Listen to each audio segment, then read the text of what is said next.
to American Education FM, everybody. I'm Dr. Sean Brooks. Happy Friday, everybody. Big day, big audit day. If anybody's paying attention to the audit like I am, I will link the description below to their live stream, which I believe is taking place at 4 o'clock p.m. Eastern Standard Time. So that information should be interesting, to say the least, because it's always been interesting. So, with that said, just a couple of house cleaning things here that I wanted to go over. If anybody was curious, I read about this a number of years ago, and I wanted to bring it up again, because I may have brought it up a long time ago in the past, but it certainly bears repeating. If you find yourself in a hospital, and someone asks you there whether or not you are employed or not, if you're employed, you can tell them you're employed, but when it comes time to paying the bill, as it turns out, if you tell them over the phone, you call to pay the bill online, or over the phone rather, and you tell them that you're unemployed instead of employed, depending on the hospital and the carrier and the bill carrier and all that fun stuff, you can actually get 20% off of your hospital bill by just telling them you're unemployed.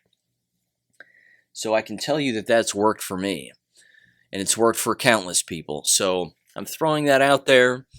You can do what you'd like, but yeah, 20% off, at least in the area where I live, and it works. So there you have it. Just wanted to let people know that. Let's see. I wanted to bring up this too, that in these board meetings going forward, school board meetings in particular, I think the next phase, because there's still a lot of people on the mask wearing.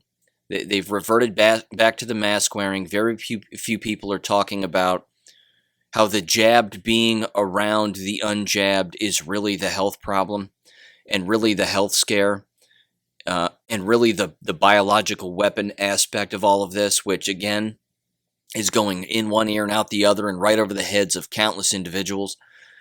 And again, a lot of people in these board meetings are bringing up the money mismanagement. But I would love to see this start to happen. And I myself might have to do it, which, again, I don't want to go back to a board meeting. But if I will, then, so be it. But we have to start talking, I think, about the transmission again of the jabbed and the goo that is inside of the quote-unquote vaccination juice to the unjabbed, because now we have countless individuals who are unjabbed, in particular students, getting sick as a result of being around the jabbed.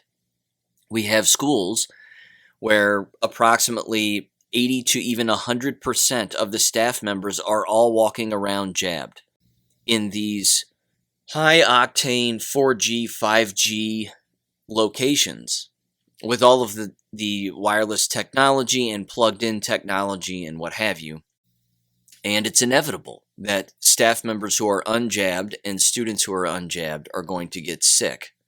So in that same vein, again, with what I think needs to be brought up here in these board meetings, not that anybody's going to care because we know that they're not, but I don't know. That's certainly something that I would like to see start to happen. People bringing up how that's happening, how that's actually a thing, because it is a thing. And here's one of the sort of proof positives, so to speak, or certainly there are some lines that can be connected here, and dots that can be connected, rather. This was an email that went out to countless, well, I guess all staff members and all parents and students alike within the area where I live, and this is, again, the local school district where I live and where I spoke. And I'm going to read this letter, and you can make up your own mind. Again, keep in mind, too, that a lot of school districts are removing students and staff members because students and staff members want to be out.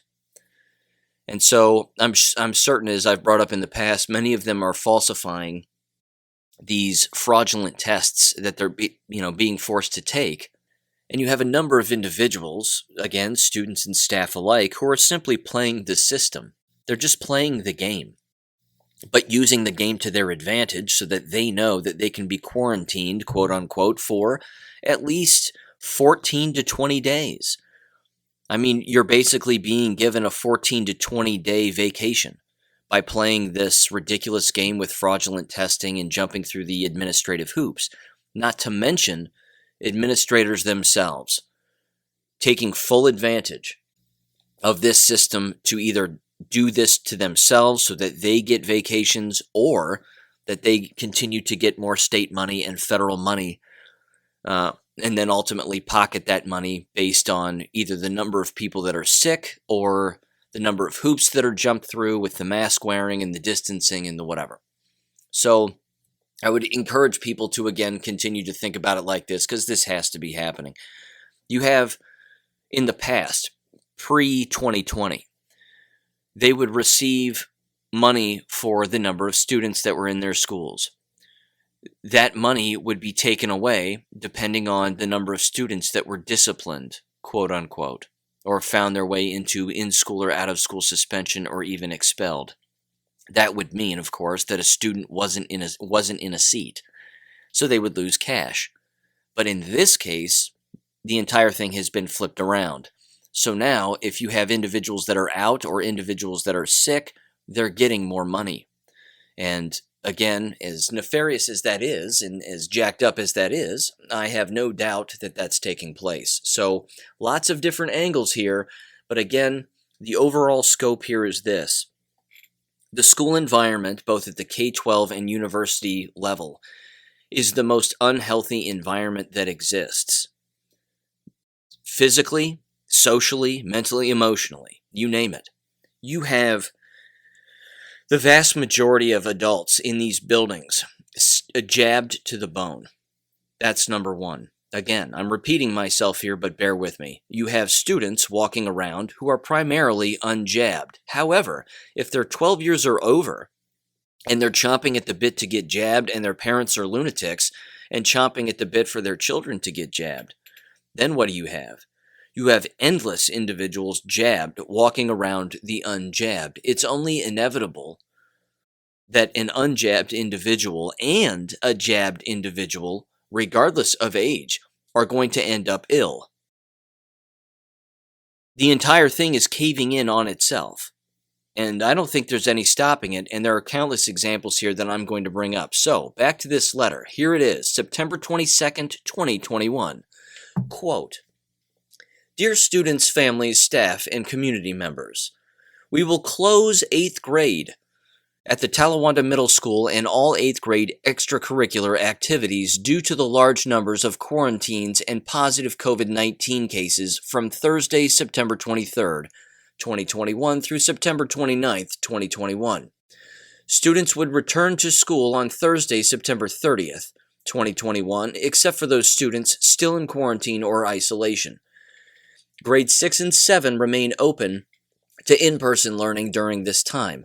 Only 8th grade students will not report to school, which means neither are their teachers. So the entire 8th grade teaching staff is gone also. I bet that makes the grade 6 and grade 7 teachers really happy, because they're getting paid the exact same to stay home and do whatever they want. Let's see. Continues. Quote, "Please remember 8th grade extracurricular activities will be closed during this time. Over 36% of the 8th grade student population has tested positive or is quarantined. We need to stop the spread of COVID-19. We hope a short-term closing will help stop the spread. Please contact the school nurse and do not send your child to school until cleared from our school nurse, who will follow up with the county health department's orders. If your child is sick, sniffles, sore throat, fever, vomiting, or other minor or major type of illness, please keep your child home. We need to ensure we keep COVID-19 out of our schools, keep students and staff healthy, and keep our schools open to in-person learning as long as possible. We are seeing a huge issue with the lack of substitutes due to staff who are ill too." Interesting. Isn't that interesting? Quote, we need to be able to operate vital functions for our buildings, such as transportation, food service, custodial, and staff in each classroom. Our goal is to stay open all year long, but we will not be able to accomplish this if we cannot control the COVID-19 spread. We need your assistance to slow the spread. We know this is a huge inconvenience and a hardship for our families and students. Students who are quarantined or isolated later than Wednesday, September 29th, 2021, must still follow the quarantine isolation orders and not return until the students have completed their quarantine isolation as directed by the County Health Department. Please remember that on days 5, 6, and 7, individuals may be proctored Binex test. Again, the Binex test, the fraudulent one. And we have some in each building, or Miami University has some, or our COVID-19 test at another facility and test negative to be able to return on day 8. Proof of a negative test and those quarantined would need to be submitted to our administration or nurses. Our administrators and nurses can help you through that process if you're interested. While 8th grade is closed, students will need to check their Google Classroom accounts as well as their individual email accounts. Work will be provided for the 8th grade students during this closure. If you have questions, please contact your child's teacher first, then administration second, because administration can't be bothered during this time where we are clearly incompetent, blind, deaf, dumb, stupid, and have our heads in our asses. Unquote. I'm kidding, it doesn't say that. Moving on. Quote, I had hoped that we would not need to close. Unfortunately, like other school districts, there you go, see, we are struggling. They're already comparing themselves to other school districts. I just love it. I love it. We're not the only ones. Lots of other people are having problems too. Well, why is that? Could it be because everybody's jabbed to the bone and you're chomping at the bit for your 3rd jab and you can't wait for your flu shot? You can't wait, can you? Where's the flu shot? Where do I get in line? Can I get 2 of them this year? This isn't going to end well, ladies and gentlemen. It's not going well and it's not going to end well. It continues, quote, while this may not help you through this closing, we want our schools to stay open to in-person learning. The spread of COVID-19 within our 8th grade is very concerning. You may refer to the COVID-19 information on our website for additional information from state and county health officials here. We will continue to monitor and evaluate the COVID-19 situation across our district. Please be well and healthy in education, your superintendent. Okay.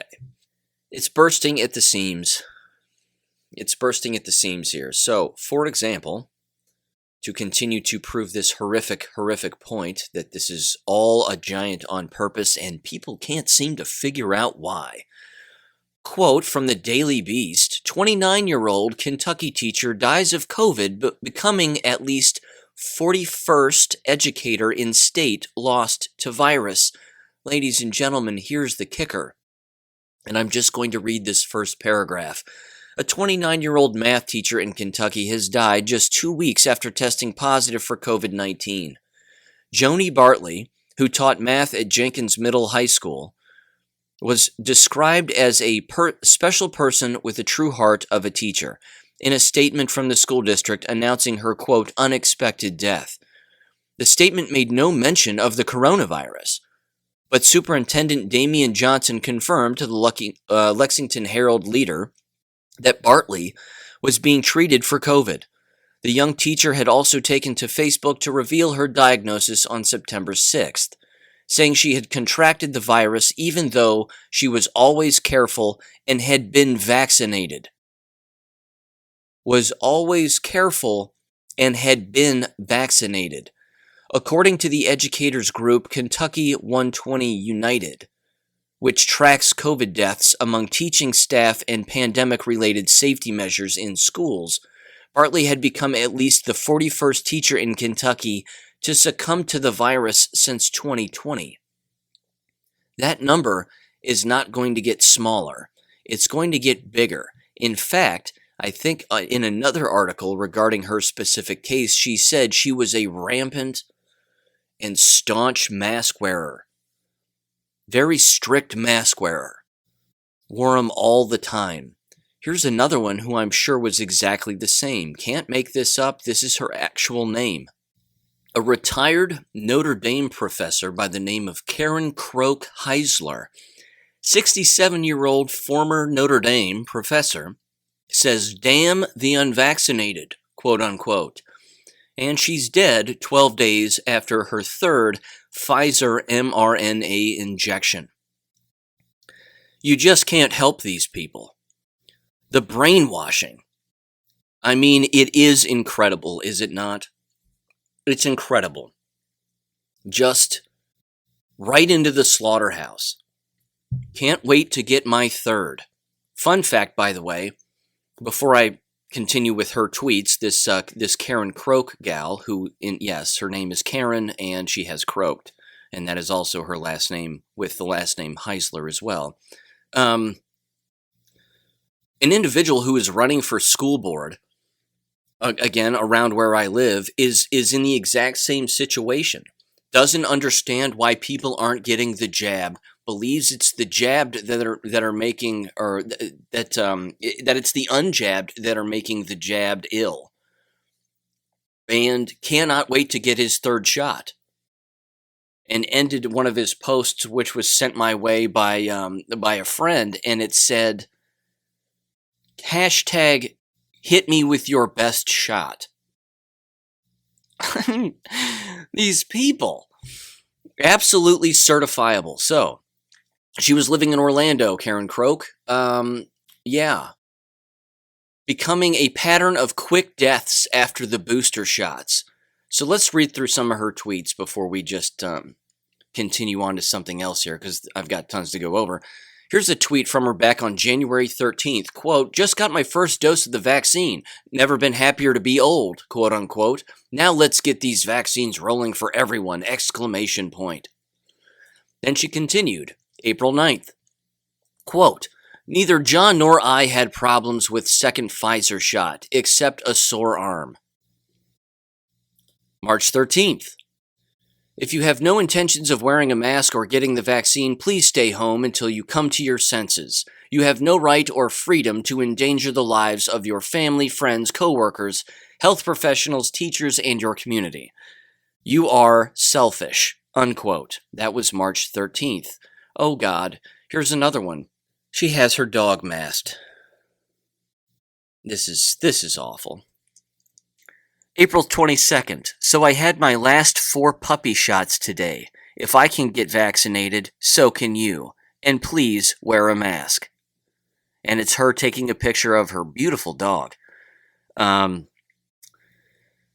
with a mask up to its face to take a picture, and the dog is looking at her like she's crazy. Well, hopefully the dog has a new home now. Moving on, another tweet, September 7th, "Just received my well, who cares at this point?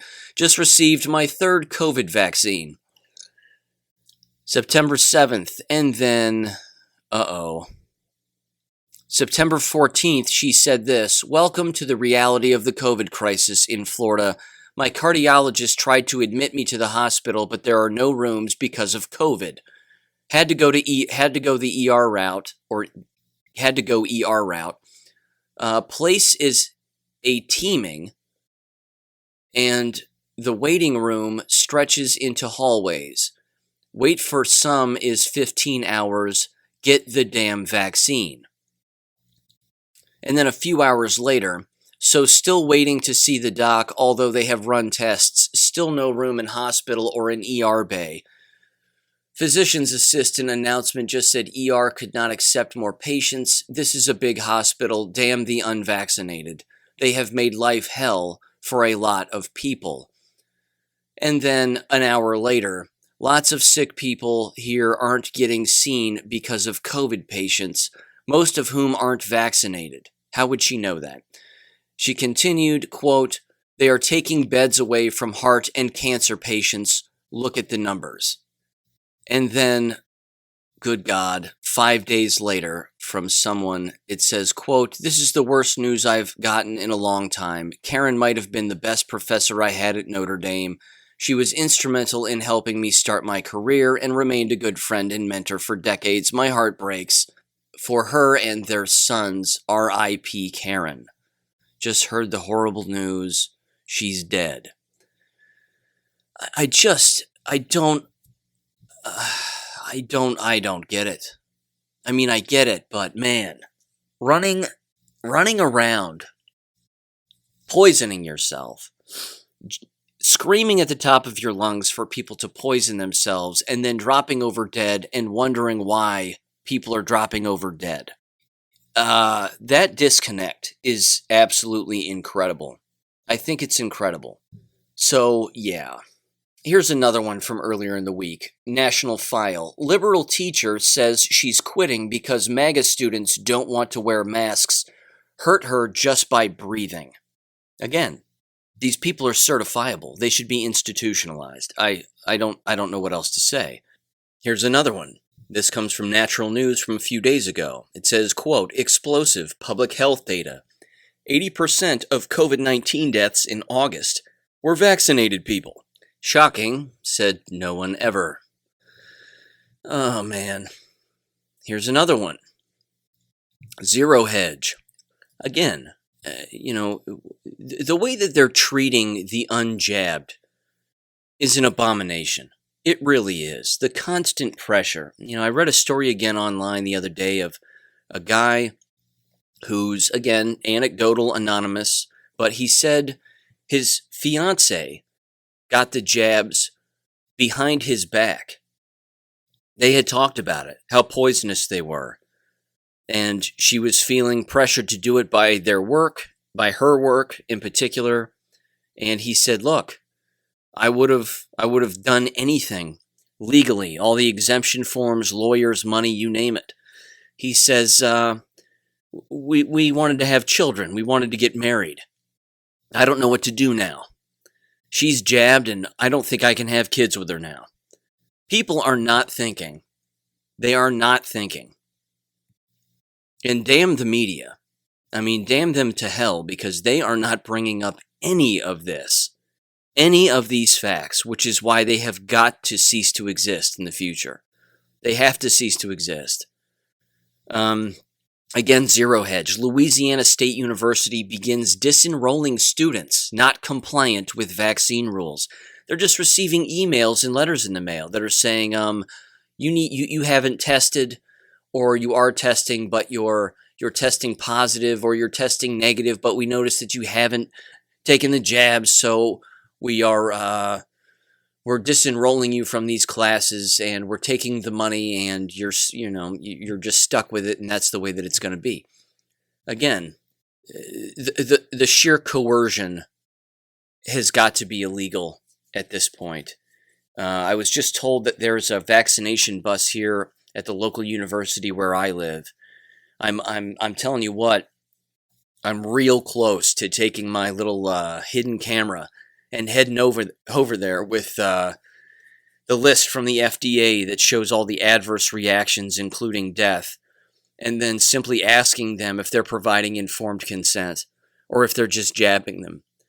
Because again, if they're not providing informed consent, I'm thinking on laying the Nuremberg Code right in front of them and telling them that they're breaking the law. This kind of stuff is just insane. It's absolutely insane. And I really am considering doing that instead of speaking at a board meeting because, well, yeah, board meetings. Anyway, Pfizer's clamping down now. It's going to be probably another week to 2 weeks, maybe even 4 weeks, and they're going to start approving these for kids aged 5 to 11. This is where the dam is going to break. There's no doubt about it. And so many people are unfortunately already misinterpreting the quote-unquote FDA or emergency use authorization for the booster jab among the 65 and older or quote-unquote immunocompromised. The brainwashed individuals who are younger than 65, who think that they're immunocompromised, are going to run to get these extra jabs. They've already been told by their doctors that they're immunocompromised, and because it was their doctor that told them, like my brother, for example, that's why he took them.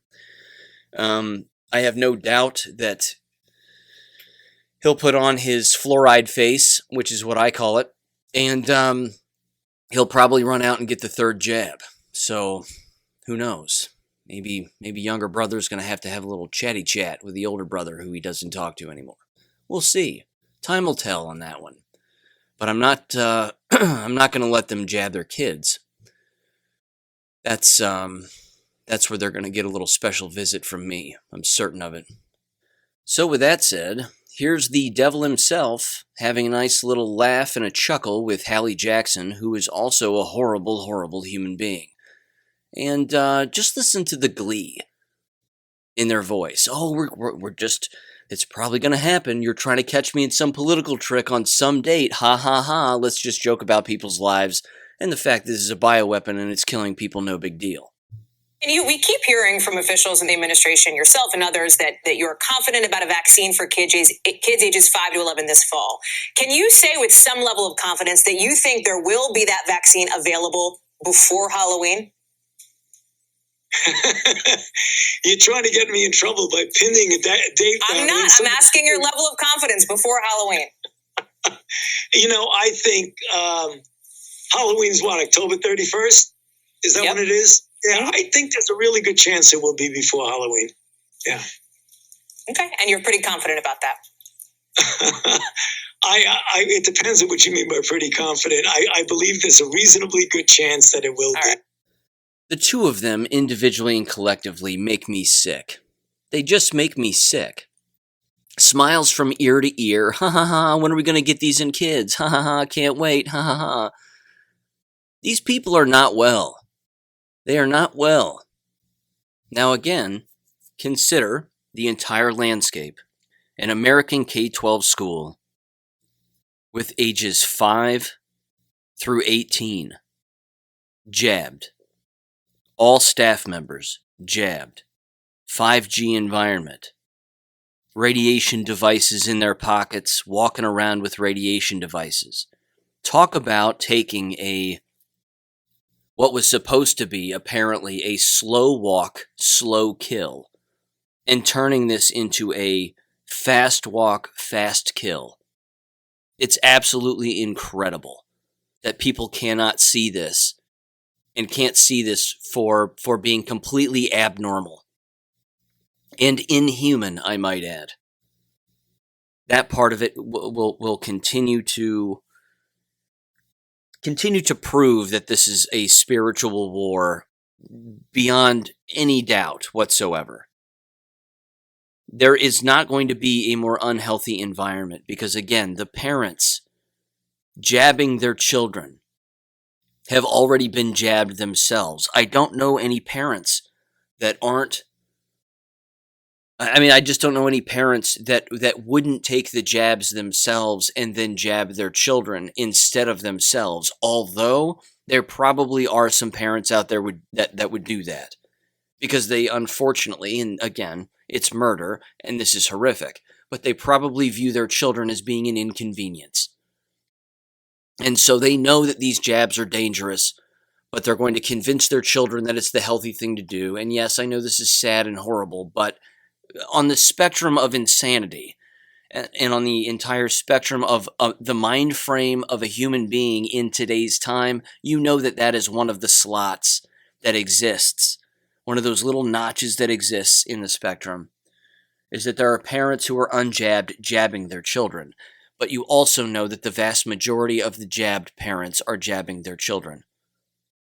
Which means the children are going to have to fight against their parents to not be jabbed and be more awake than their own parents.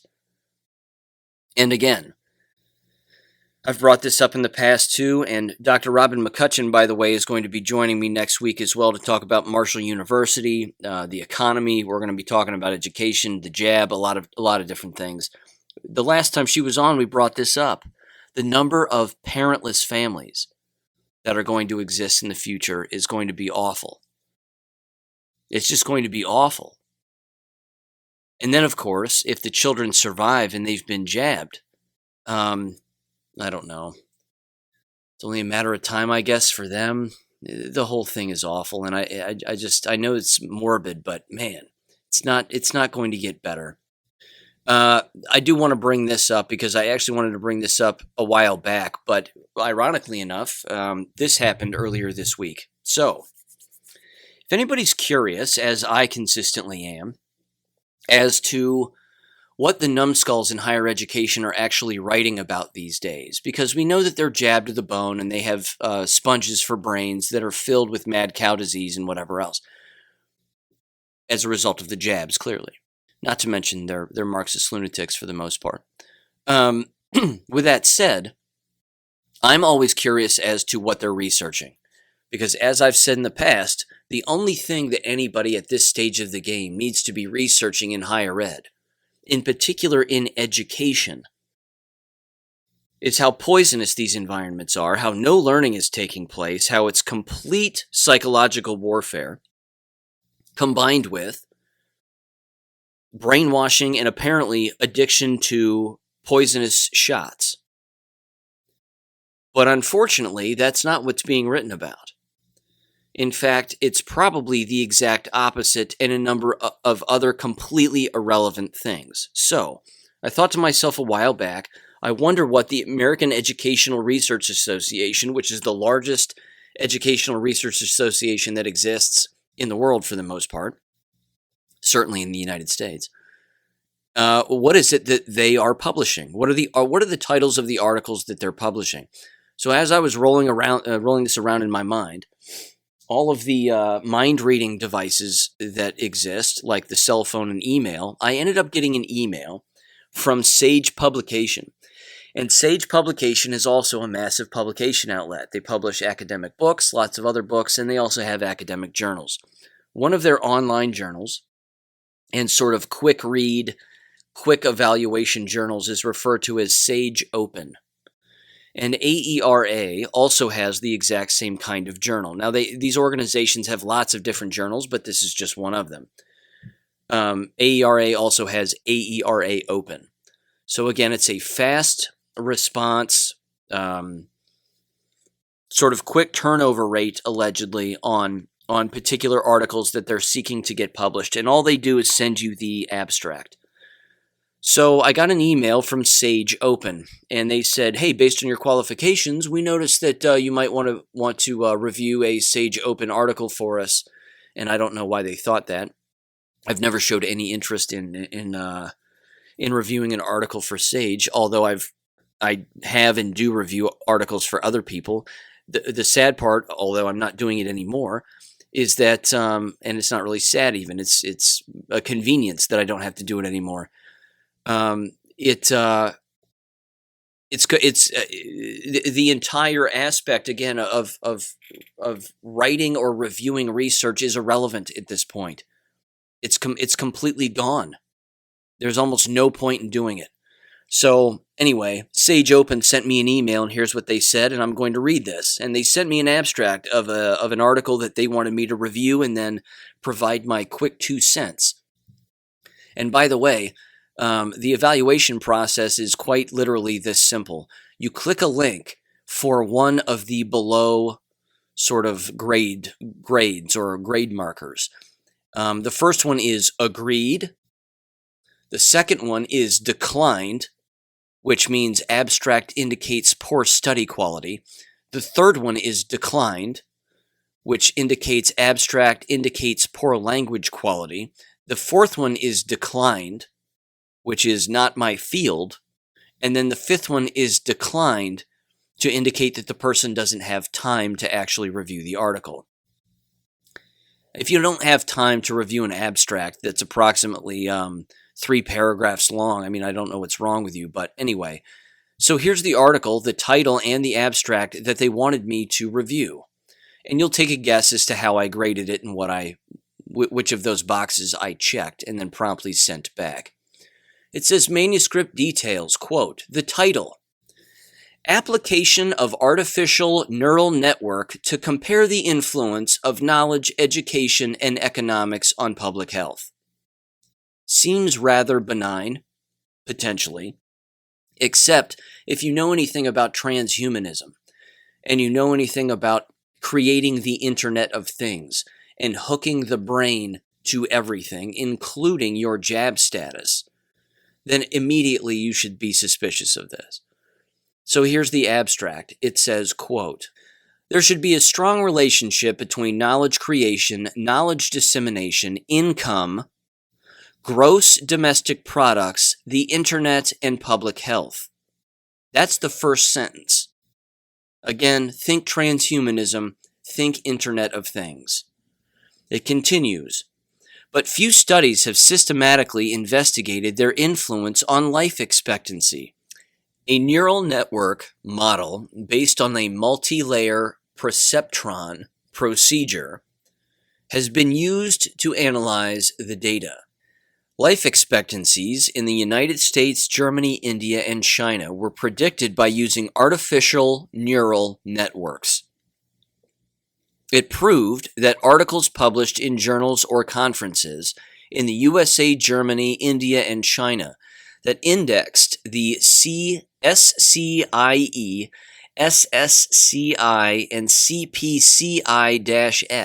I don't even know what those are, and they don't even say. So this is a horrible abstract.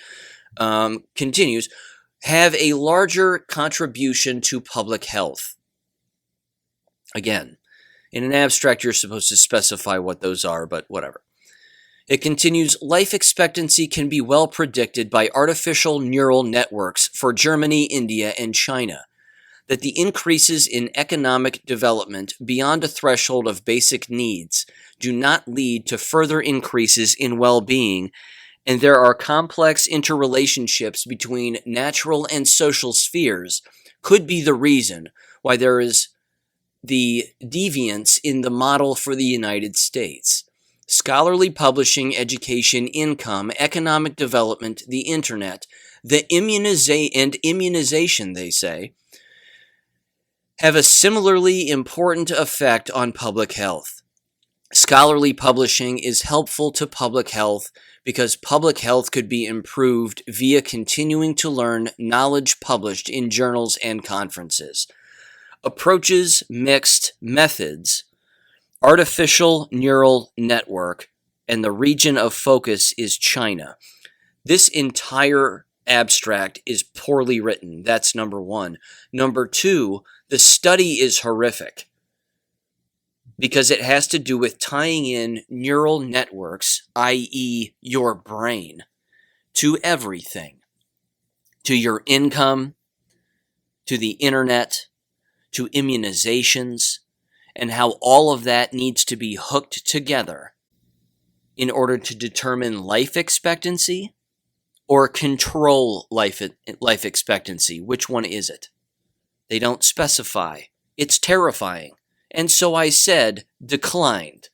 Abstract indicates poor study quality. Now again, what does that have anything to do with the jabs other than the nefarious motives of wanting to know everybody's jab status and then having that jab status be tied into everything else that a person is doing? That's exactly how I interpret that. Again, it's just the abstract, it's poorly written, I haven't read the whole study. But I don't have to.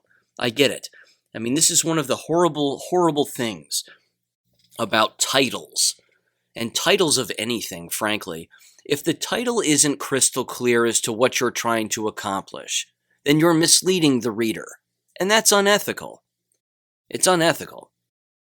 So, again, if a person reads, for example, the titles of my books, or even the lone research article that I published, which again was based on my dissertation, it's pretty crystal clear.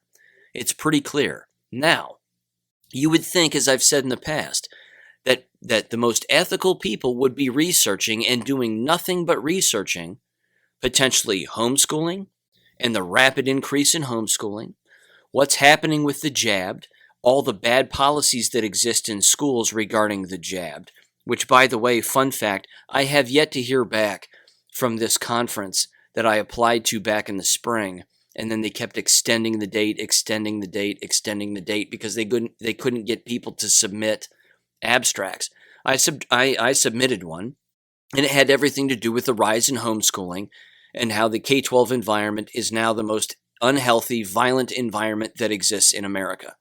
I have yet to hear back, and I've presented at that conference before. And this one is going to be nothing but a full virtual conference where, again, all I was going to do was send in my PowerPoint presentation in video form with me talking over top of it, and then either they play it or they don't. I wouldn't care, but either way. So I thought to myself, well, since we know that, or at least we can guess that they're not researching what they could be or should be researching because, they're lunatics, how about I check out what the American Educational Research Association journal is actually publishing? And wouldn't you know it, it's awful. So again, I'm going to read these titles, and these date all the way back and all the way through, let's see, all the way back to April. So here we go. I'm going to try to read these in chronological order, and well, frankly, you can decide as to whether or not these sound relevant to anything that's actually happening in today's world. The first one is this. It's titled, Repressive Legalism: How Post-Secondary Administrators' Responses to On-Campus Hate Speech Undermine a Focus on Inclusion.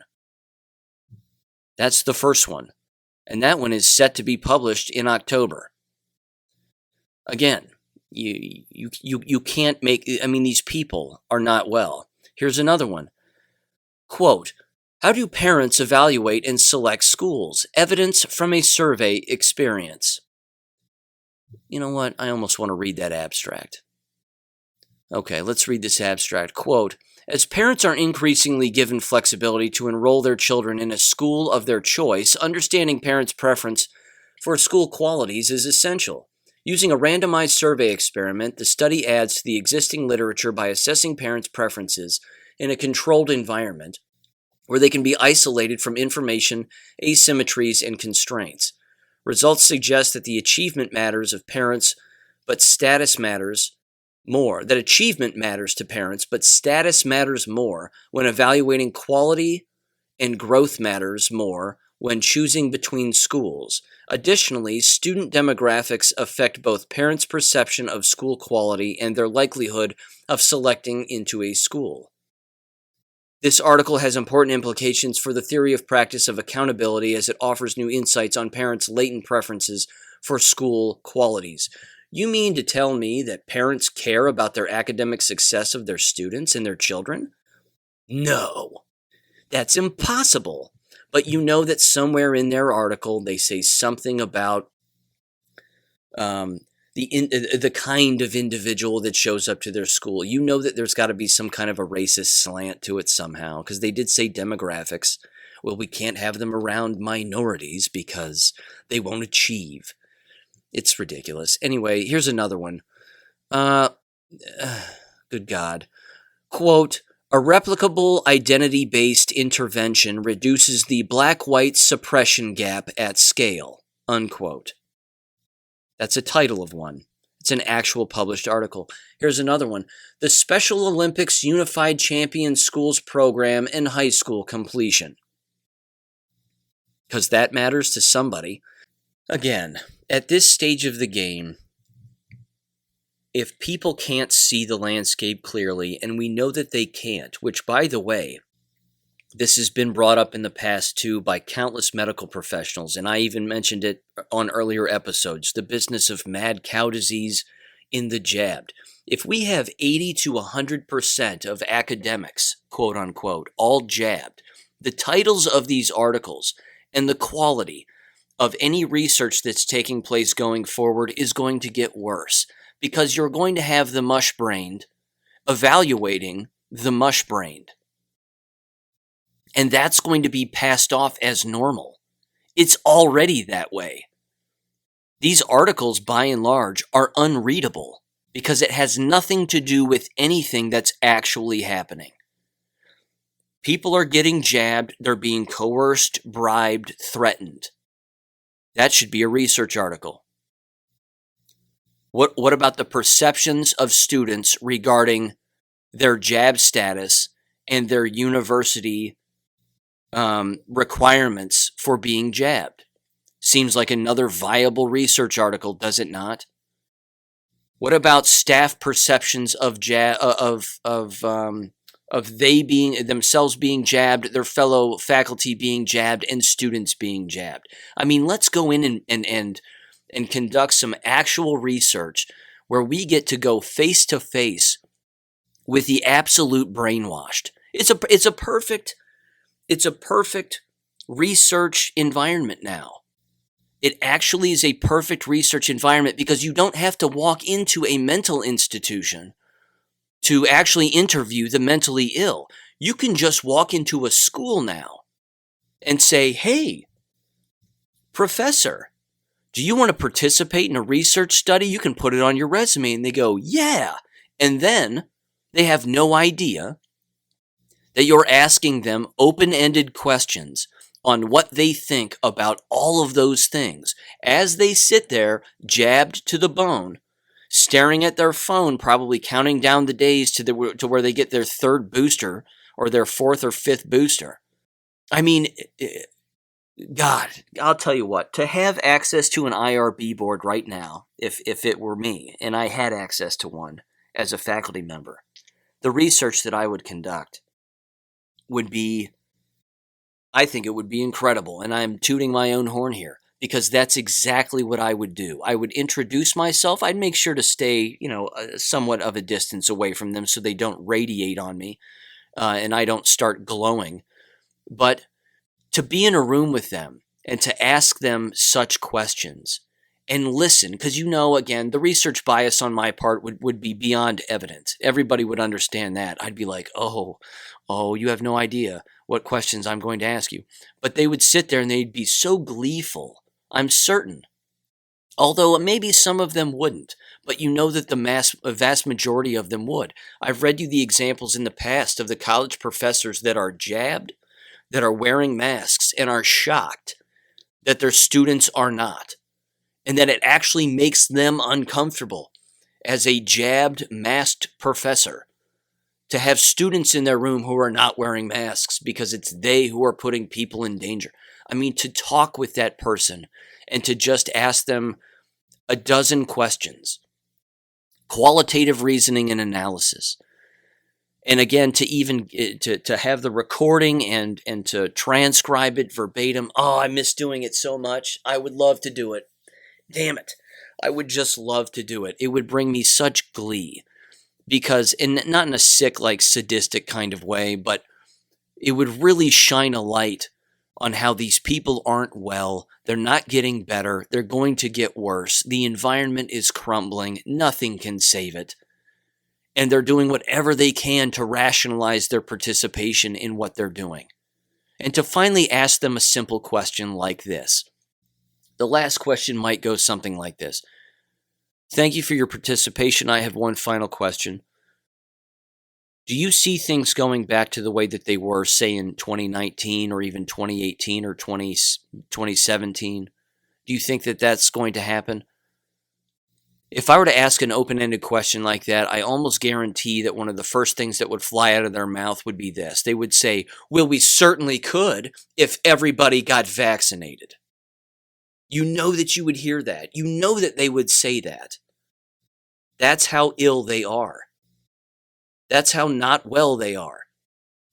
They view their quote-unquote new normal as everybody walking around like a jabbed goon, and yet they have no idea what these jabs are doing. They can't for the life of them figure out why their fellow faculty members are dropping over dead. Well, they were fully vaccinated. I don't understand. What do you mean you don't understand? It's called reading. It's called reading.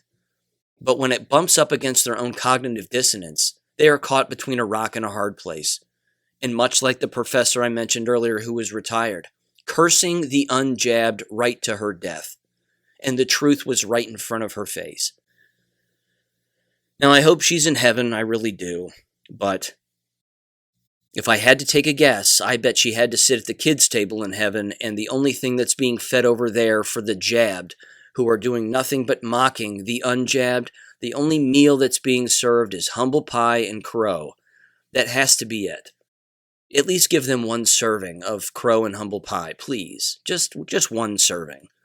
And then, they can frolic around and do whatever they want. But good God. So yeah, that's higher ed, ladies and gentlemen. That's one example, one major outlet. That's the largest research association that exists in the United States, and that's what they're publishing. That's what they're writing about. How can we hook everybody's brains together so that we all walk around like zombies and we know what each other is making and we know how much money is in the bank and we know what each other is thinking and we can tie it to our vaccination status and then continue to divide and categorize ourselves? Because, hey, if Germany and China does it, then we can do it too. It's absolutely insane. So, with that said, audit. The audit is today. The results, rather. For your enjoyment, if you're interested, I will link in the description below the direct web address to the live stream of that. Again, I don't know about anybody else, but I got the old emergency alert on my phone yesterday. This is only a test. If this were real, we would give you directions on where to go and what to do and blah, blah, blah. Yeah, I wouldn't be surprised if this all starts kicking off here pretty soon. A lot of people are on edge here, a lot going on. Media's doing whatever they can to lie about everything and distract about everything. Rachel Maddow's losing her mind. Want to hear her real quick? Let me play her audio real quick. Rachel Maddow. She wears the same thing every night, by the way. Black V-neck, black slacks, black blazer. I don't know about you, but when someone wears the same thing every single day, in particular to work, they either have dementia, or they're just not well in the head for some other reason. So I don't know which it is, could be both, but anyway, here's Rachel Maddow flipping out over the audits. And I'll catch you on the other side of this, and then I'll wrap it up. Here we go. Because the so-called audit of the presidential election results from Arizona, organized by Republicans in the Arizona legislature, the results of the Arizona Cyber Ninjas audit are going to be released on Friday. The audit organizers have just announced the roster for their rollout of their audit results on Friday afternoon, including remarks to be made by the Cyber Ninjas guy, right? This Florida man who somehow got plucked by Arizona Republicans out of obscurity from among the ranks of random QAnon promoters online. He got plucked out of obscurity by them to be put in charge of doing whatever it is they just did to millions of actual ballots that were cast in the 2020 election in Arizona and all the voting machines and equipment used to cast and tally the vote there. He's going to be there explaining his findings, as will randomly one of the other speakers announcing the audit results is a guy who claims he invented email. Okay, neat. He's going to talk too. What's he doing there? I don't know, but he's one of the speakers. But as ridiculous as it is, this whole mishigas about the election being stolen and there being grounds to be suspicious of the election results, and we need to change all the rules around voting to make sure that this can never happen again because it was stolen and Trump really should be president. This whole mishigas, as stupid as it is going to go nuclear the day after tomorrow. It is going to go nuclear for these folks when they say in Arizona, whatever it is they're going to say about bamboo fibers and UV lights and anomalies and alien fingerprints and secret COVID cures they discovered that you can make at home out of flaming hot Cheetos and mothballs, or whatever it is they say. It is going to set this stuff on fire on the Trumpist right and in the Republican Party and among the conservative base the day after tomorrow. And this all should have collapsed in on itself by now because it is all created out of whole cloth. But instead, it really is still coming to a head for Republicans. Do you smell that? Do you smell that? I smell panic. I smell lots and lots of panic. She can lie like the best of them, can't she? She's bad at it. But as I said on Gab, all the eye-rolling ignorance, cognitive dissonance, sarcasm, character assassinations, and bad jokes in the world can't stop the truth. It's coming. And there's nothing that can stop any of this. Ladies and gentlemen, have a great weekend. Prepare. Food, water, radio, guns. You know the drill. And I'll catch you on Monday. Should be a good week next week as well. Take care. Have a great weekend. Thank you for listening to American Education FM. Make sure and check out AmericanEducationFM.com for more information. Take care and God bless.